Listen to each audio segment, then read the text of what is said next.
morning. We're back. We got some exciting news.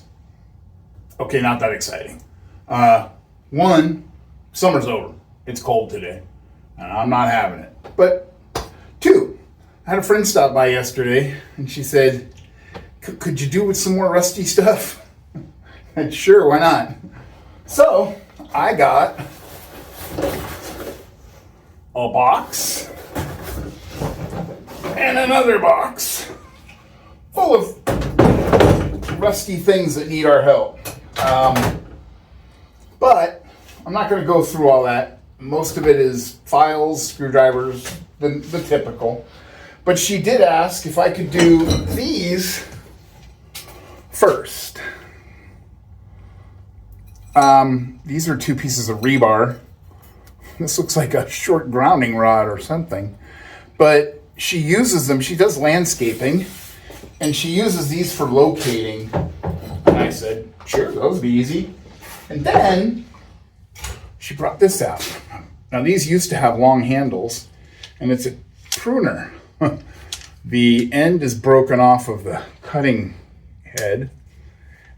This thing weighs a ton. But it's for a friend of hers whose parents died, and ever since then, they have an apple orchard, and she makes annually apple cider as a kind of way to memorialize and remember her parents. And my friend was at that orchard and found these in the ground. So she wants me to clean them up so she can give them to her friend as a, memory item. So we're not going to replace the handles because I don't have anything to replace them with. She's going to work on that. We're just going to get this cleaned up and get it back to her. So won't be perfect. It's also the end of it is cracked. So clearly it fell or got hit on the end. But I think, hanging on the wall, it'll be a nice little keepsake. It says Cashman pruning. So maybe we'll find some more when we get dug into it. We'll see. Let's start easy. Oh, and then I picked this one to do right away because I love cat's paws. So I wanted to get this done up and get it back to her too. But anyway, let's go. These supposedly don't really need a whole lot because they're used in gardens. So I thought I would just scrape off some of the big chunks, hit them on a wire wheel, wrap it up. Putting them in anything to dissolve the rust would just take time. And this one, she was really anxious to get back. So what are we going to call this? We're going to call it bar cleanup. I've seen, it's got holes in it. I've seen I think it's just a stake for layout, but I'm not sure.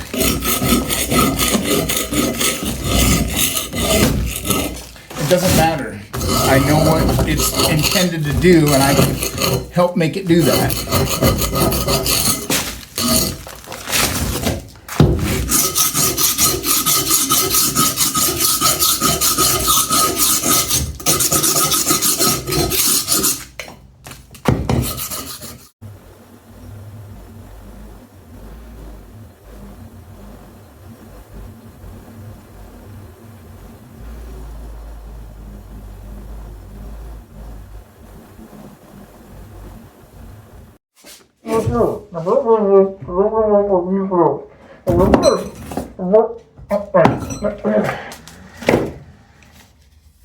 Sorry about that. I think that's it for the rebar. I was sitting here, last week I said I was going to do something a little extreme, and I was going to polish out a railroad spike and take it to the next level of super shiny. I've done a few of those, but this, jumped ahead. But I'm just wire wheeling these going, what are you doing? Why not? This one, I'm gonna go, it's got a lot of pits. It's but again, it's used for gardening. I'm gonna clean the holes out with a drill bit, and then I'm going to hit it with a flat disc just to get it a little brighter, easy to spot, and then when it's laying in the dirt or in the truck, and we'll put a wrap on it.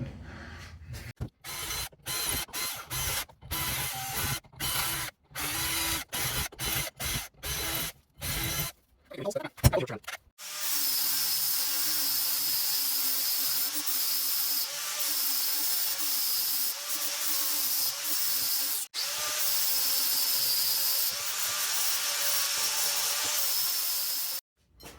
right. I like using this stuff because it makes my hands feel good. There it is in all its glory. And there these are. It actually darkened these a little bit, the mineral spirits, but they're certified organic, rust-free, ground-penetrating rods. Or something. I will then give her a call and let her know they're ready, and let's go ahead and do that cat's paw today too, because that was kind of cool. All right, I started to wire wheel this thing, and it's got some really heavy forge marks on it. Like, it's uncomfortable. And it looks like, I don't know if you can tell, but it looks like it was used with tar. Maybe roofing tar? I don't know. It's pretty caked in there. So I'm going to scrape it out and get the grinder. I took off a lot of the surface rust. There's a little bit of a flare there that we're going to get rid of. We're going to get rid of these forge marks or foundry marks and get the tar off it, and we'll go from there. Going to go in hot. Brand new 36 grit flapper disc to get those forge lines off. And by then it'll dull down, or I'll switch to one of my used to get a little more clean.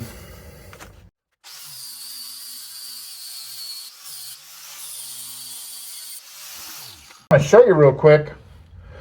That took all of less than a minute. And look at the difference. What a difference. This, no bueno. This, mucho bueno.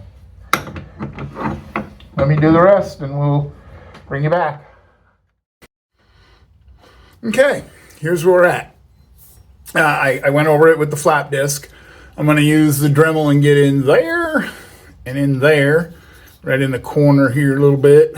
And maybe I'll hit it on the strip sander before I call it done, but it's getting there. It looks a lot better.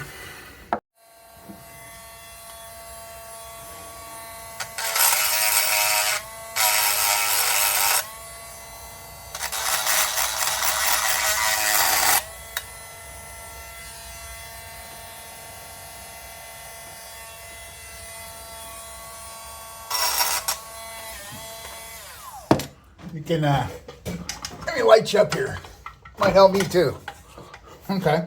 You can kind of see where I got in. I used one of the little stones, and I'm about to replace it with another one. I got in there and got a lot of that tar pitch off of there. Still a little more to go. And then this one I've just started. So I'm going to keep at it for a little longer. I at least want to get those cleaned out real well before I decide what to do next.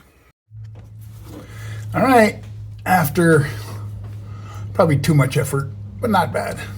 Those are pretty nice. Not perfect, but much better. So I'm going to go ahead and run this over the strip just to even it out, you know, and we'll finish up.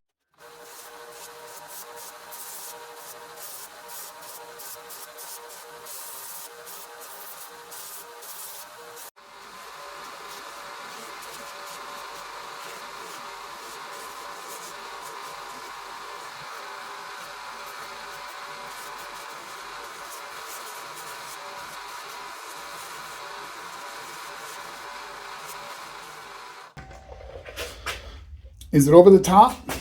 No, not really. It's still got plenty of little character marks in it. That means lazy man rust spots. But it is over the top for being a cat's paw. But what the heck, right?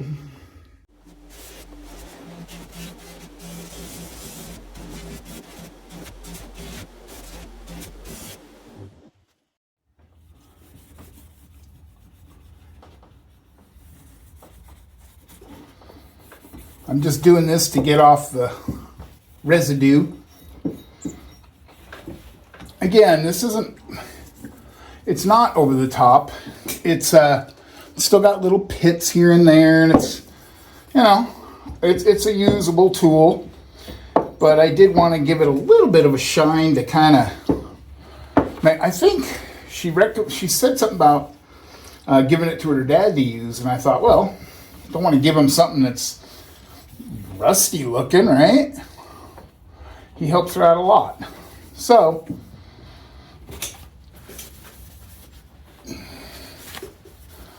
I'm sure on the camera it probably looks better than it really is, but it's a good, it's sleek.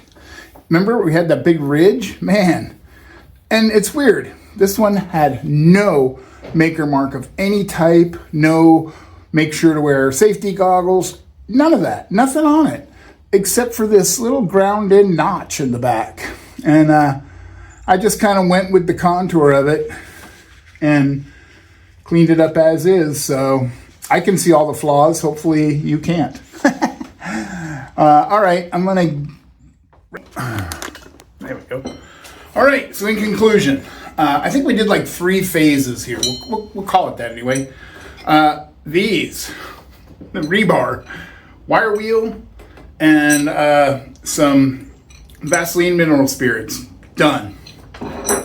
We took this and ran the flap disc over it just to get a little bit of the sheen to it, so that if it's laying in the truck or the flower bed, she can see it.